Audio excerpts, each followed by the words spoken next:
What is up, everybody? It's Matt Johnson. We're back for a special, heartwarming episode of Real Estate Uncensored. No, I'm kidding. Your heart will not be warmed, but you will get referrals because we're here with James Colburn, and the author of Re-Succeed, as well as a real estate coach and very experienced real estate agent himself. We're going to talk all about how to really activate people's reticular activating systems so that they are looking out for specific types of referrals from you this year. So let's do that. We're going to get into it with James. We've got a lot of stuff to cover. James is in the car because we're not going to tell you why he's in the car. He's a man on the move. He's a man on the go, and we're going to have a lot of fun with him today. But first, the junior grandmaster in the co-pilot seat, Greg McDaniel.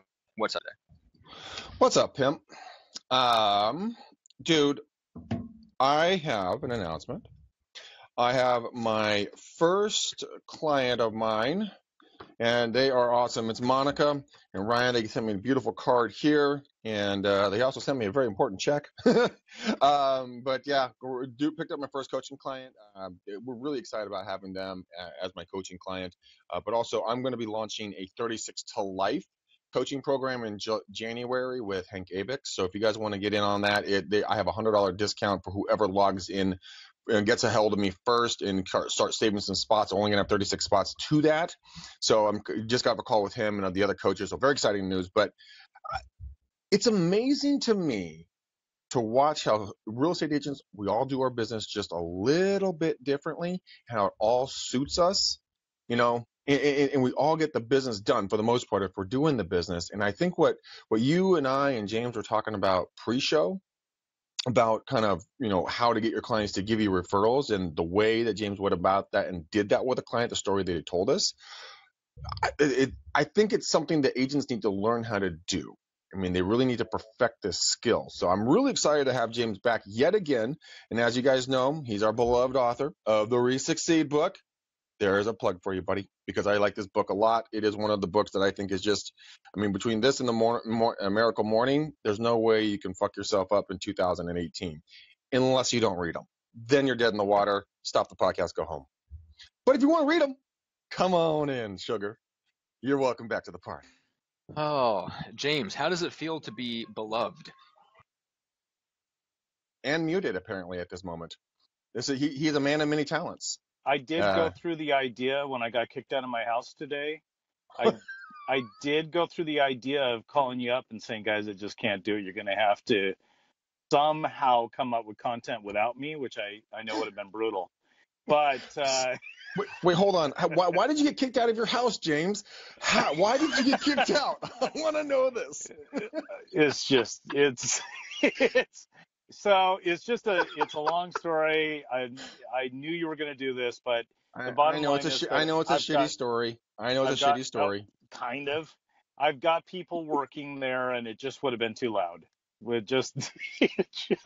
So, hey, let's get back to you, Greg. I see a very, very blank whiteboard. So, wow. First off, good to see you, pal.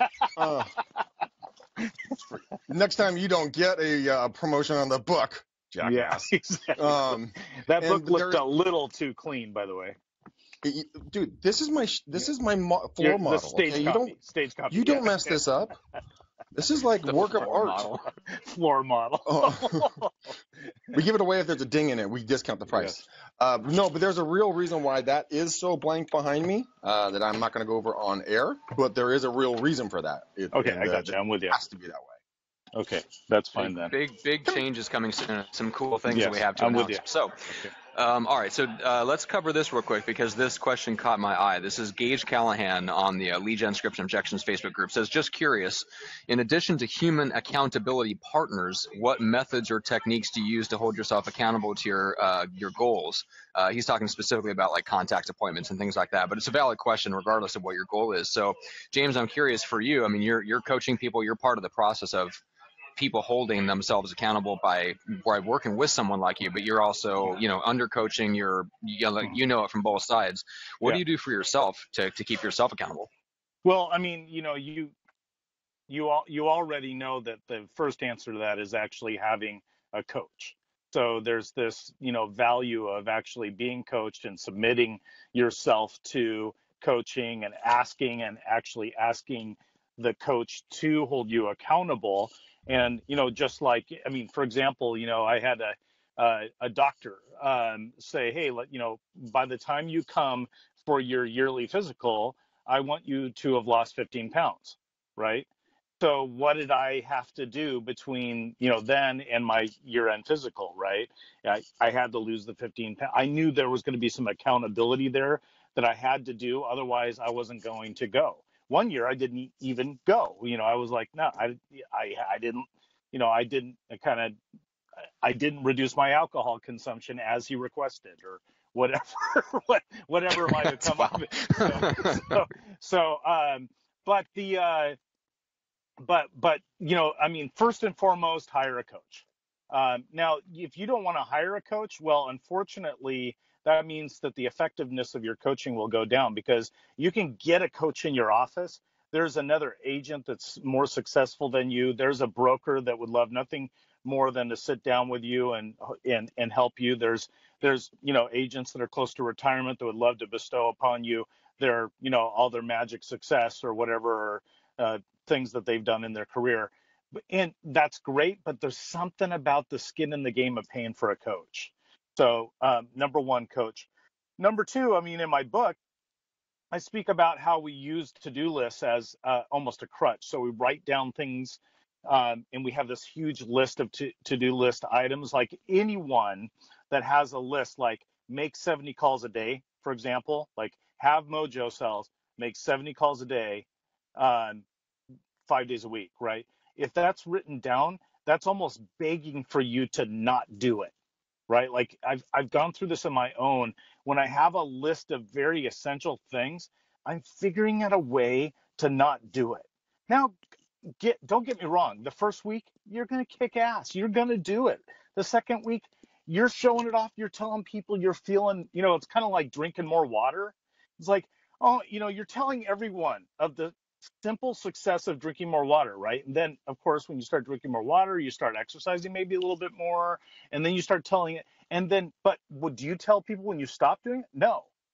Like when you stop drinking more water and working out, you're silent about it. Absolutely. And then that same person, hey, how's that workout going? Oh, great. Right. Like you just want to, Right. you want the conversation to go away, right? I'm drinking tons of water, peeing all the time, James. Come on now. So here's the problem. Although I talk about to-do lists being such a negative, it's because we use them as a crutch. We write things down instead of doing them. So that's fine. Have a list of 80 things, but then have a short list. I call it a short list in my world, and it's actually a small piece of paper too. It's one of those like a half of an 8.5 by 11 thing. And that's where I got the 3 or 4 things I'm going to do daily. So the 3 or 4 things, non-essential, or no, the 3 or 4 things are the essential rather than the non-essential. So these are the most essential to my business. And what are they? I can't skip them. And that's the biggest shift for me, is getting away from the 80 items and having the essential 4.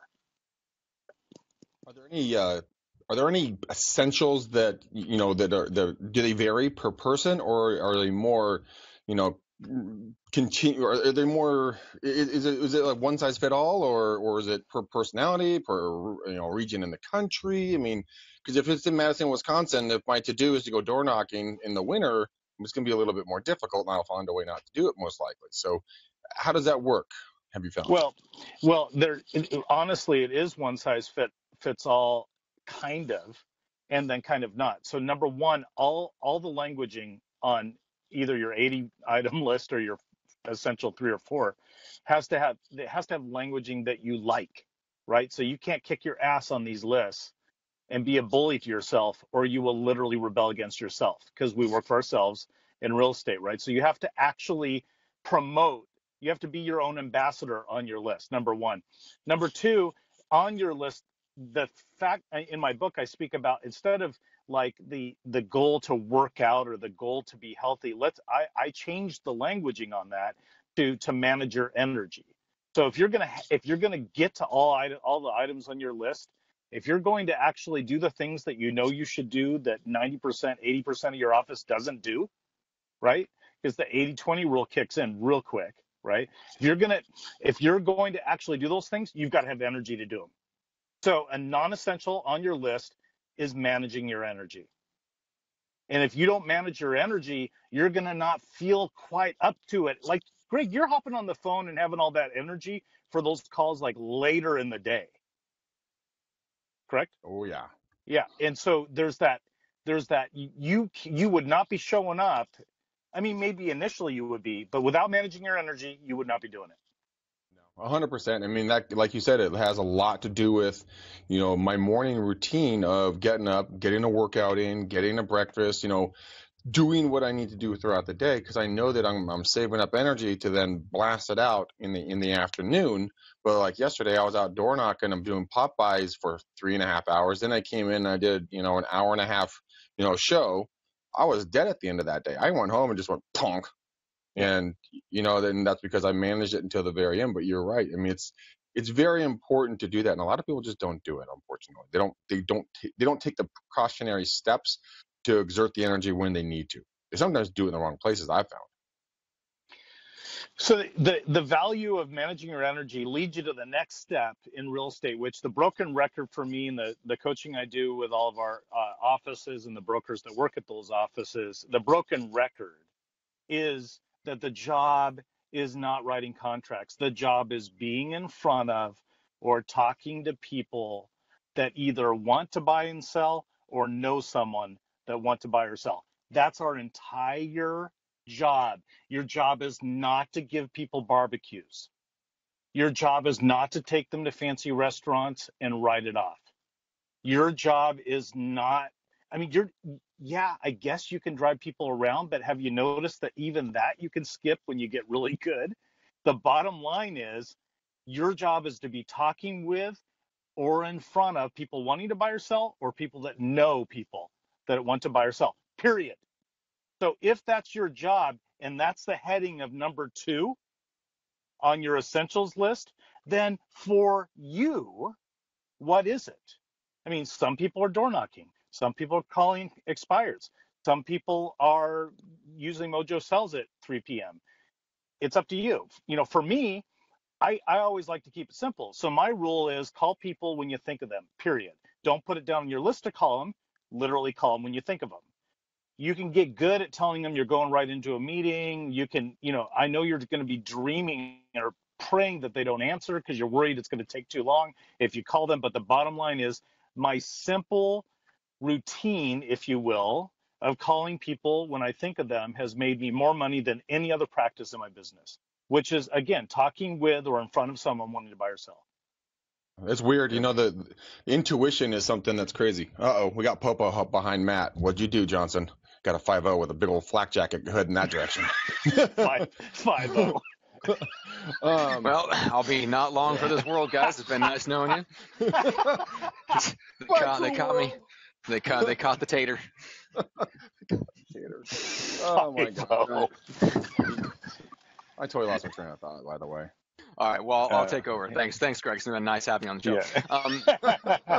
All right, so James, this is shiny something object syndrome. Yeah, you mentioned something that's really good. So you mentioned that if, depending on what you write down, we have a tendency to rebel against ourselves, which you're absolutely right about.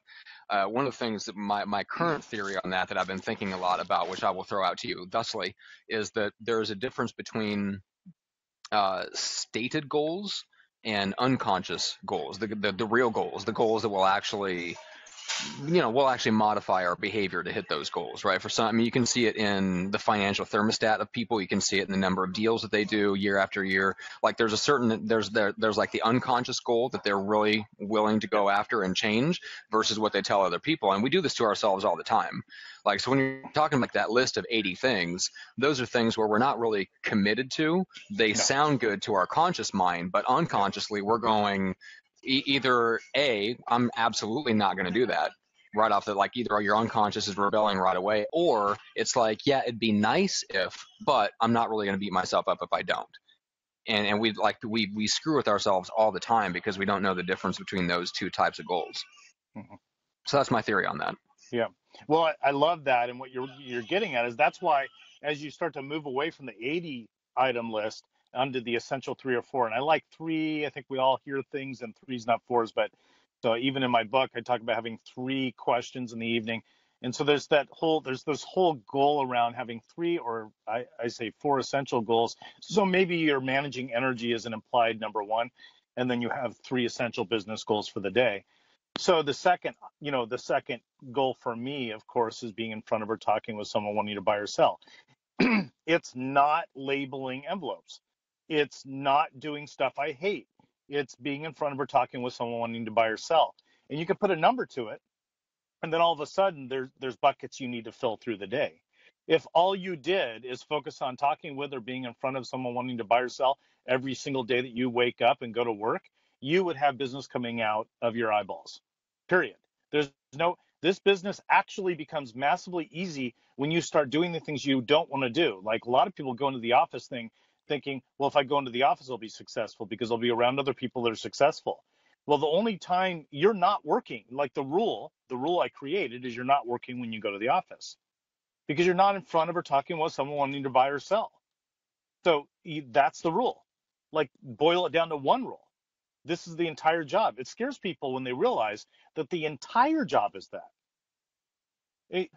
Yes, it does. It's the entire thing, because someone else can write the contracts for you. Someone else can go to the inspections for you. Someone else can deposit your checks. I mean, shoot, I read that book. Is it Millionaire? Gosh, you guys know he's in New York. He's on that millionaire listing.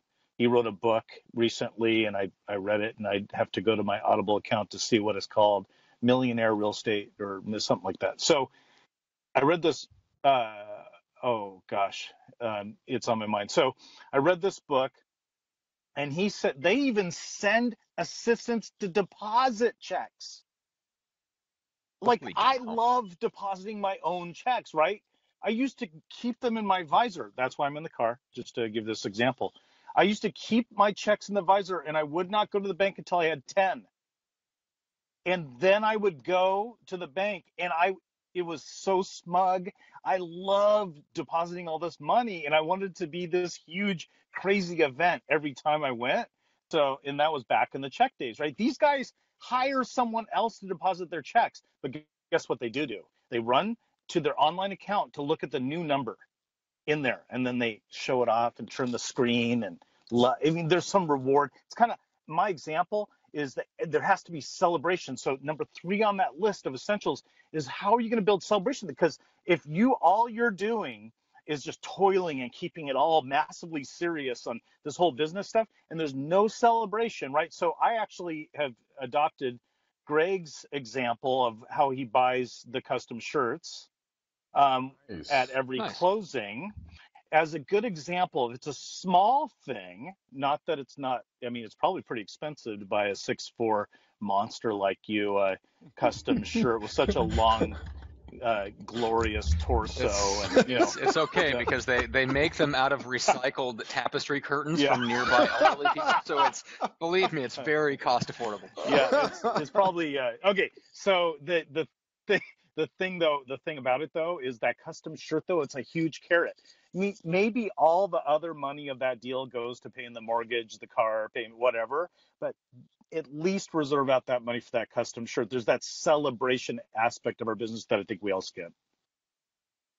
Yeah, that's one of the things that when I first started doing this, I mean, that was what I wanted. I identified it because I was wearing like a circus tent for a shirt and shit popping out everywhere. I look like I have 50 extra pounds, a super sloppy guy.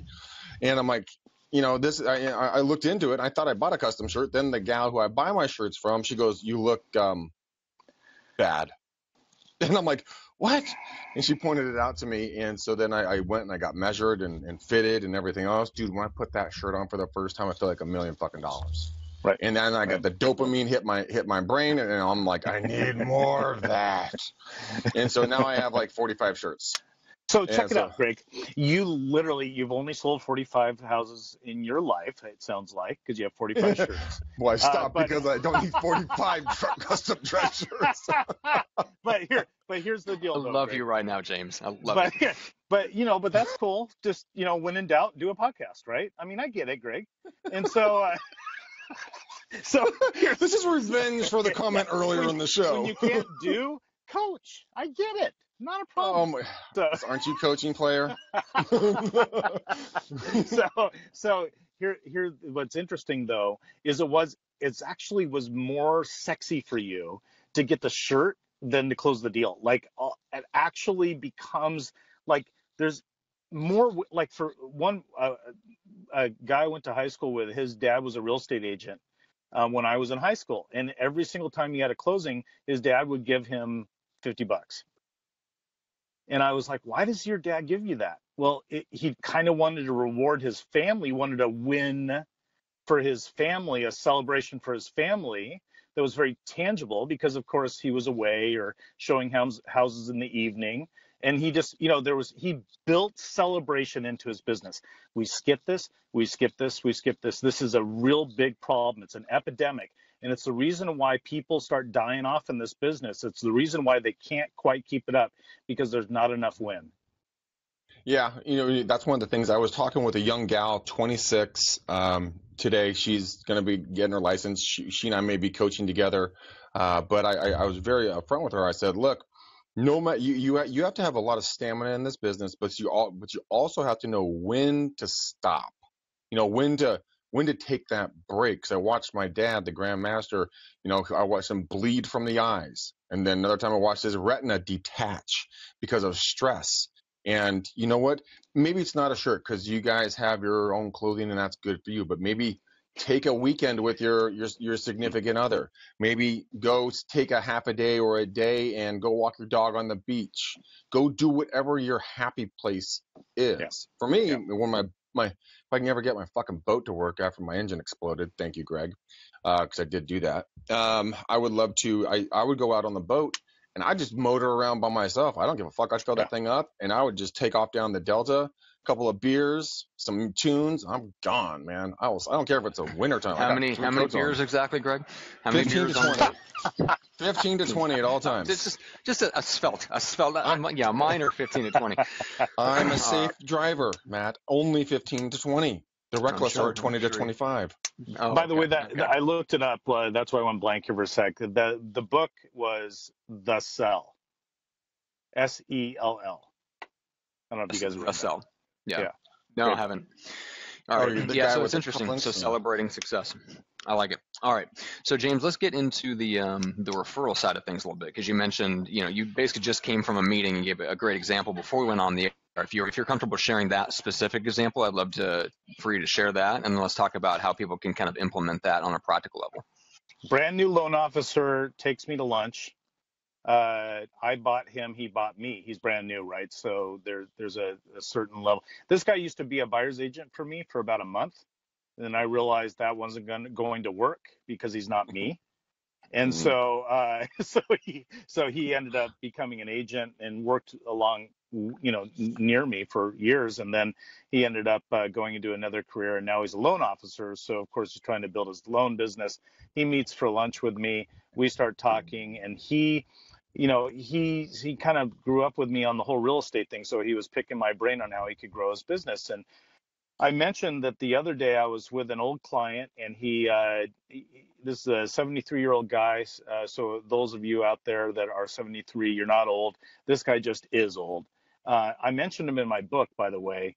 When you get to the part of my book where I talk about old people, that's him. And so I turned to him and I said, I put you down for 2. I didn't explain anything else. He said, put me down for 2 what? I said 2 $900,000 referrals.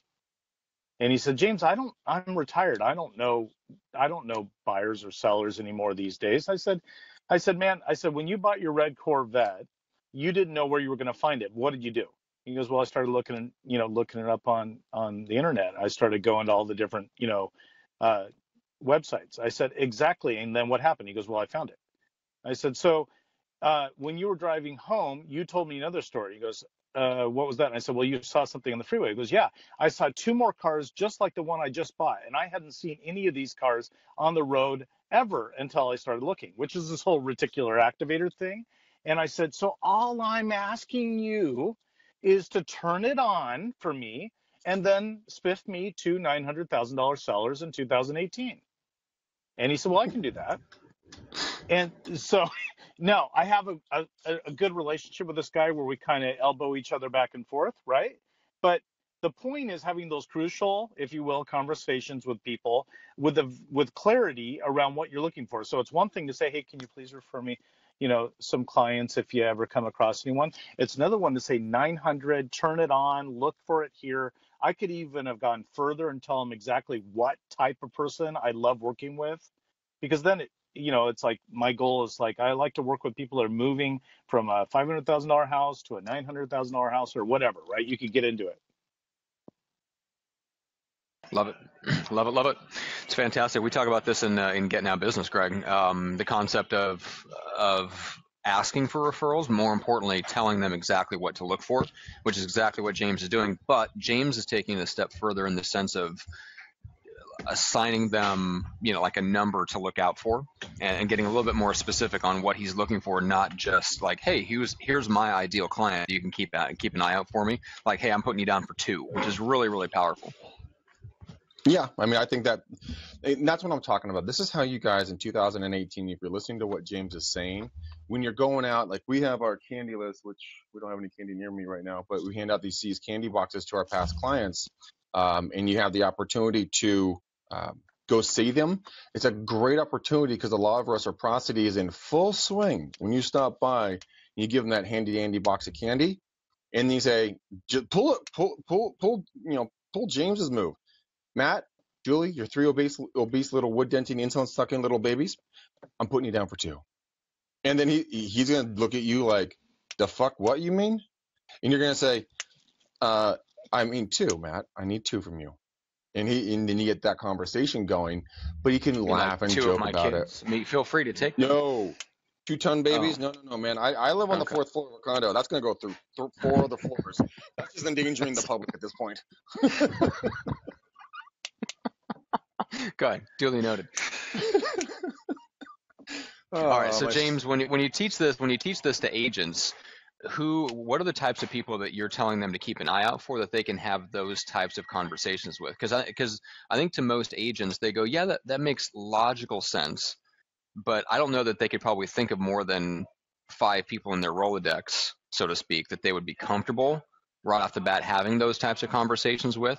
So when you teach people how to get started on this, who do you teach them to look out for, and how to start having those types of conversations so they have 20 or 30 people who agree to that, not just, their mom? Okay, literally, I want someone in your audience to take on the challenge of making their entire business plan and marketing plan, telling people what you've put them down for in 2018. And I guarantee their business will double or triple. So that's the challenge. Now, what I'll say is that it's kind of like the 3 circles. So you've got the kind of inner team, and then you've got, for example, I created this inner circle of practitioners that I work with, vendors that I work with, whether that be, the printer, the landscaper. I mean, I've mentioned on your show before, I went to the landscaper and said, anytime you're putting bark down between these months, then it tells me that because beauty bark in our area only goes down at certain times of the year. Otherwise, it's a waste of money. So I was going to landscapers and saying, hey, listen, I've got you down for 2. I've got you, I would go to a loan officer and say, I got you down for 7, and explain the avatar of what I'm looking for. A painter, the next is more relational. So it's the people that you're engaging with sometimes on a monthly or weekly, daily basis, whether that be Starbucks, whether that be your chiropractor, whether that be literally my insurance agent. Like I thought, I bet you no one's asking for business from her. I mean, she insures our homes and cars and all that. And what I realize is that most people don't ask, and because they don't ask, they don't get. So it's those relational things. I actually put my wife in the relational circle because I felt she wasn't a part of at that time when she's licensed now. But originally, I didn't actually wanted to expect much from her, believe it or not, because she's actually going to be harder to get referrals from, is what I experienced, because she doesn't want to be salesy with her friends. So I put her in the second tier, and what I realized is she wasn't giving me any referrals at all. And so I had to have a long conversation with her and said, I put you down for 4. You see it on the mirror, right? It's on the mirror. It says 4, wife. I put you down for 4, and you haven't given me anything. I said, I gotta be honest with you. Do you want to be in this program with me or not? And so it's a very serious. It was. All you have to do, by the way, is smile at the end, right? Just as quick FYI, Greg. Aren't you dating a realtor though, Greg? No, not anymore. She and I broke up. Oh, I'm so sorry. Okay, so way to bring up that wound. You're killing me, Smalls. It's the holidays. She's probably watching right now, though. Probably. The third circle, though, that's the clients. Okay, that's clients, past and present, and I like to even put in future.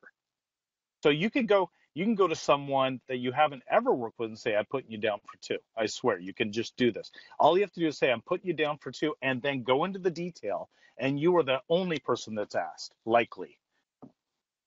Interesting. I mean, I like this. Matt, we should do this for dates. You know what? Go back to all of our ex-girlfriends. I'm putting you down for 2.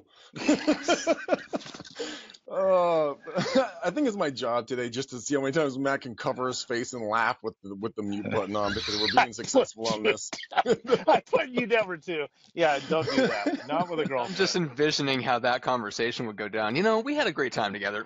Unfortunately, that time has come to an end. And but I would like to ask you to keep. Actually, Greg, I want you to do it on the next day in the car on the way, leaving the restaurant. What would you say? And by the way, putting you down for 2. You know I'm going to do that, right? See, what you want to do is you want to leave the space. So you say, I'm putting you down for 2. And then you need to wait 1,000, 2, 1,000 for the client, past or present, the wife, the vendor, the practitioner, everyone to say, what do you mean 2? And then that gives you, they've just given you permission to fully unpack exactly what they're going to be delivering to you in 2018. It's not cocky. I completely agree with you. I mean, it is a phenomenal, easy thing to do, because it's just another opportunity for you to touch base with them again, another touch point down the road, 3 months, 2 months, 6 months, whatever it is. If you haven't heard from them, there's no referrals. It's hey man, I told you I put you down for 2, man. I've seen the big donut. Where are we at? It's a joke. You have a beer together. But here, it's not just the past clients. The secret weapon that we have found for referrals coming out of your ears, wait for it, the mailman. That fucker knows everything. Divorce papers, porno, I mean, everything that you need to know, they know who's getting what in the mail. Dude, okay, so we had Mailman Mike. No joke, that was his name, Mailman Mike. He was a huge fan of the A's. And we had 4 seats we couldn't always use for clients. So whenever we had free tickets, no, I was thinking A's as in he liked the early part of the alphabet. Like I don't live down there, right? So I'm like, yeah, I bet he liked the A's, because then once he delivers the A's, he's done. My day is over. I'm done with you. Total big fan of the A's. So we gave him tickets to the athletics, the A's. And dude, he would give us tips on people buying and selling all the time, the people that he saw that were getting divorces or anything else. Make friends with your mailman. They are a crazy good source for you. And Matt, are you not the only 2 here, or are we? Nope, there he is. He keeps on turning his camera. Yep. Keeps on turning his camera every which way. You're fooling me, player. Don't know when you're here, when you're coming, when you're going. But. So the mailman, he's an excellent source of referrals. All right, interesting. Yes. Oh man. Okay. So Haley on the show is like, yes, on the X date, do it. You know what? Right. I think you should contact your ex-girlfriend and tell her you're putting her down for 2. Straight face her.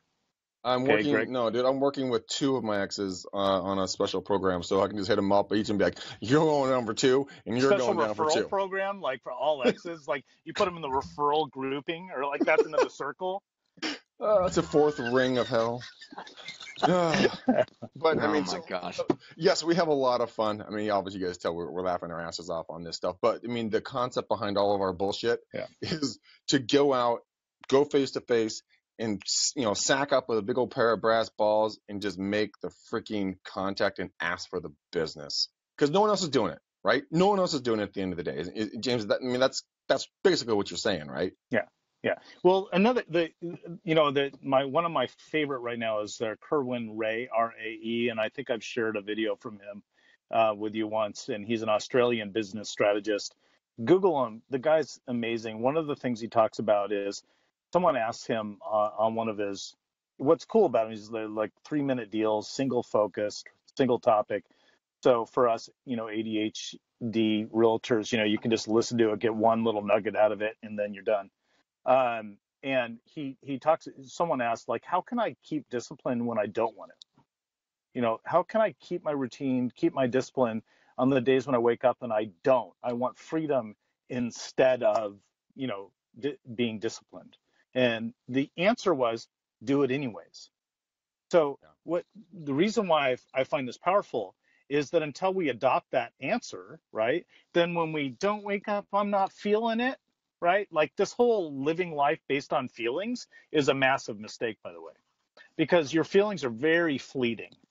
So when you decide, this is a big deal for routine and discipline and daily rituals, not having any of it contingent on your feelings.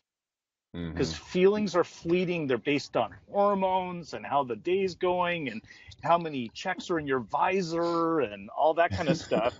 They have nothing to do with reality. And so getting outside of the feelings, and as Kerwin Rae says, do it anyways. Yeah. What book was I reading the other day? Listening to, Matt. Just so you don't rip me apart on that. The thing is that he talked about having a blue collar mindset. And so he's talking about, like, James, when it comes to writer's block or real estate agents doing their prospecting or asking for the business, you're not feeling it, it wasn't your day or whatever else. No one fucking cares about your feelings. And just like a truck driver, nobody cares if the truck driver doesn't feel like doing his route that day. He's going to do the route no matter what because that's his job.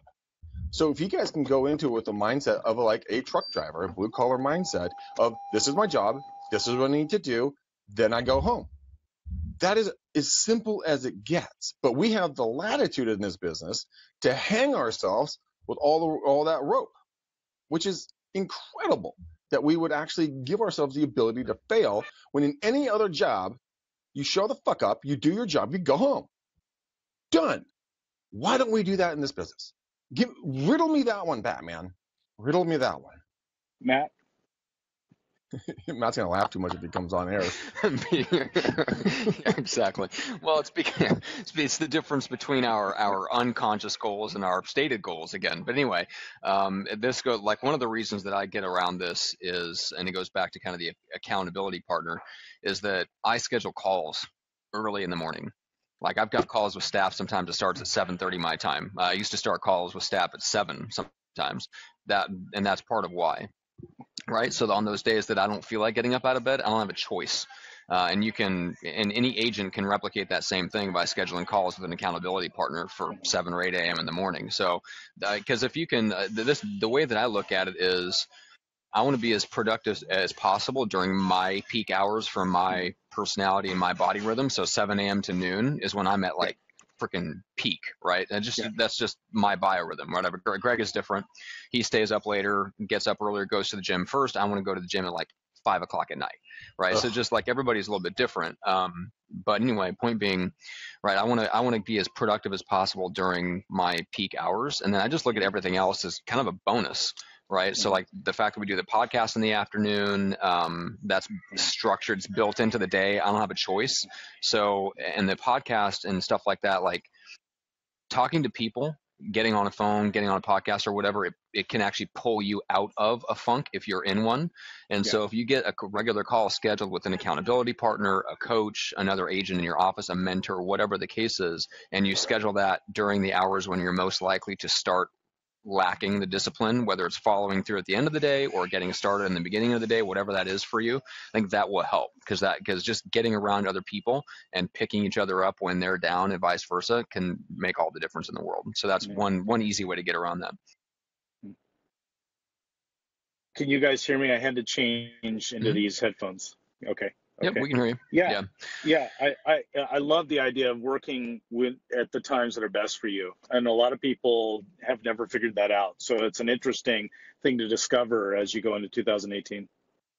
Yeah, there's a great, I think it's in, if you guys pick up the latest issue of Fast Company, they have like a little breakdown chart of the 4 or 5 different types of people. I think they're like bears, wolves, I don't know, platypus, pelicans, I don't know. But anyway, there's like 4 or 5 different types of animals, and they're kind of relating it to, I don't know, I made that up. I know bears and wolves are one of them. I apparently am a bear. I don't know.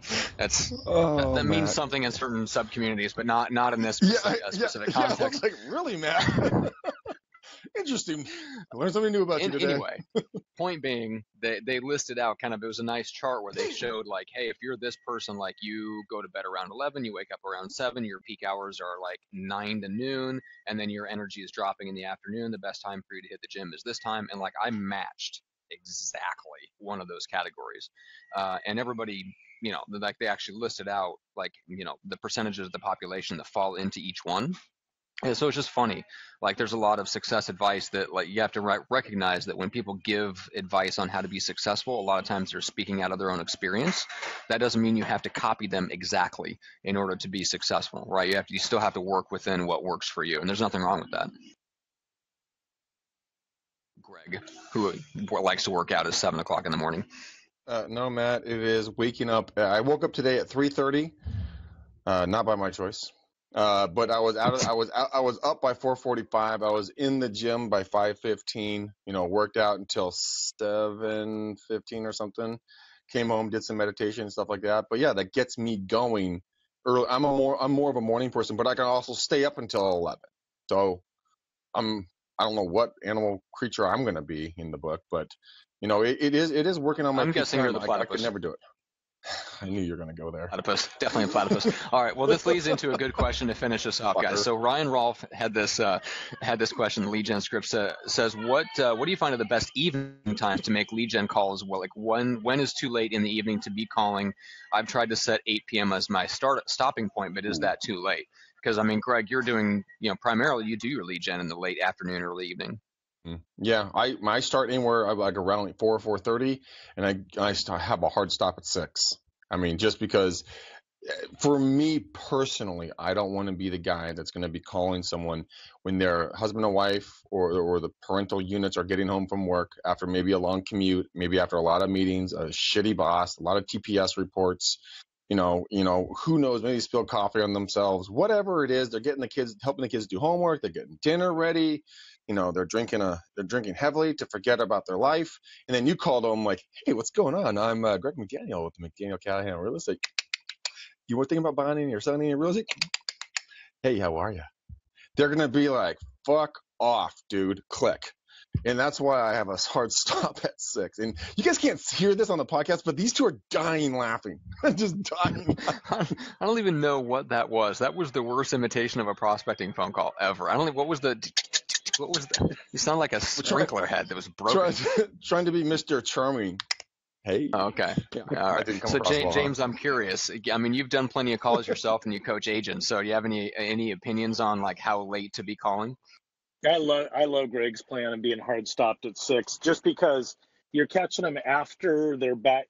Someone's typically delivered kids back to the house, just to generalize, right around 3:30 to 4. You're picking up the phone, Greg, at 4:30. You're calling till 6. Dinner's typically in my world at 6:15, 6:30 at the latest. So the problem with the phone call stuff, of course, as you guys know, is that the only people calling our home numbers typically are the solicitors anymore these days, because everyone has a landline because they're forced to because of their bundle, right?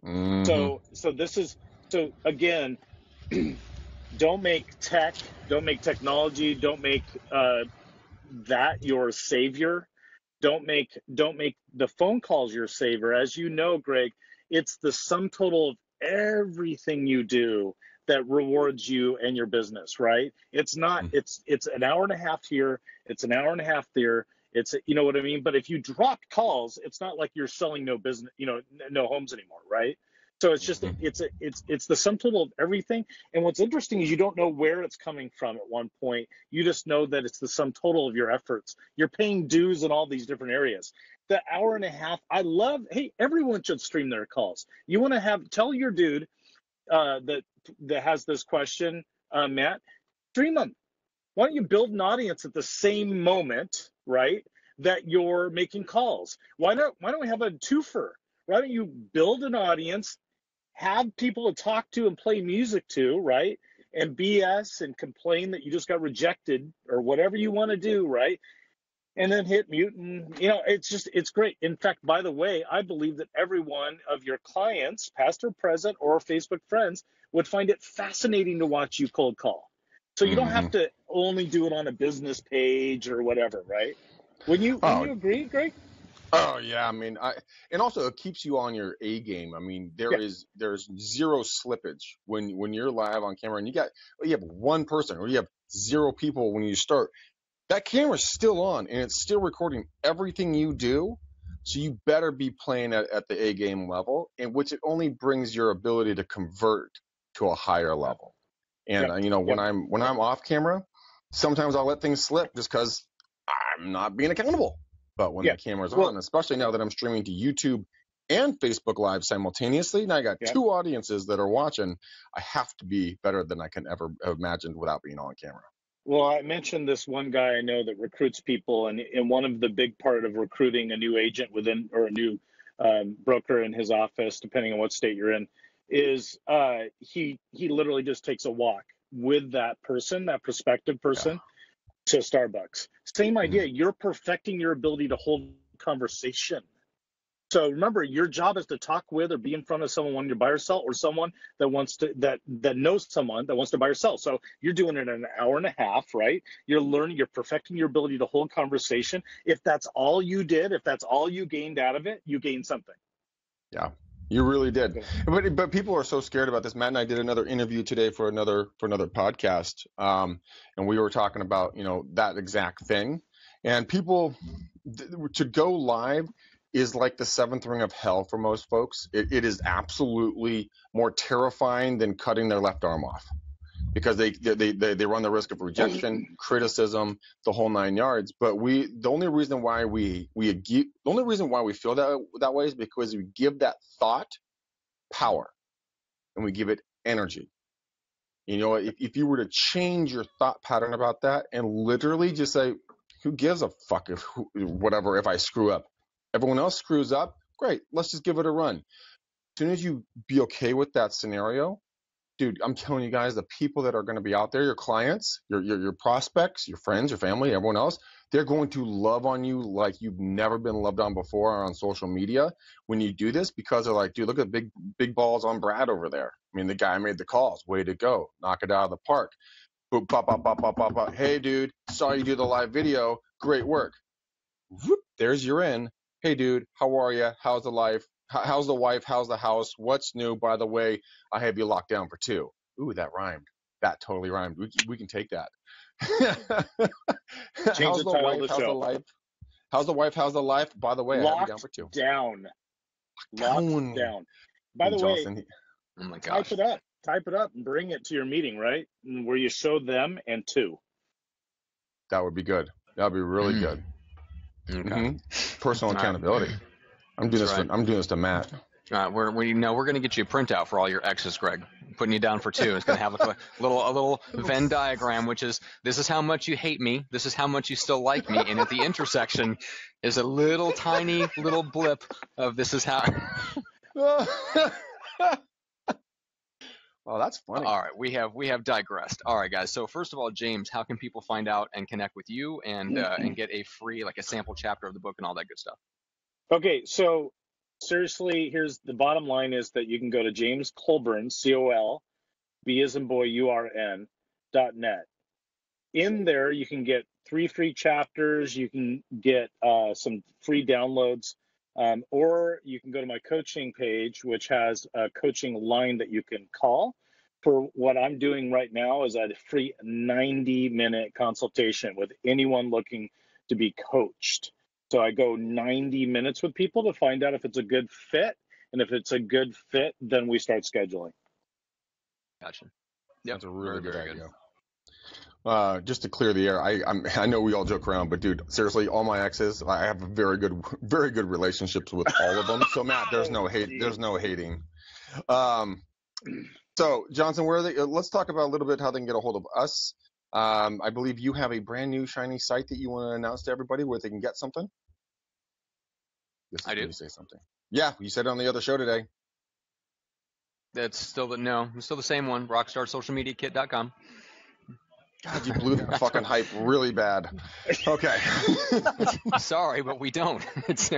We don't have anything to promote right now. Yeah, mountain, plain, no survivors. Pretty much. Yeah. It's because you hyped something that does not.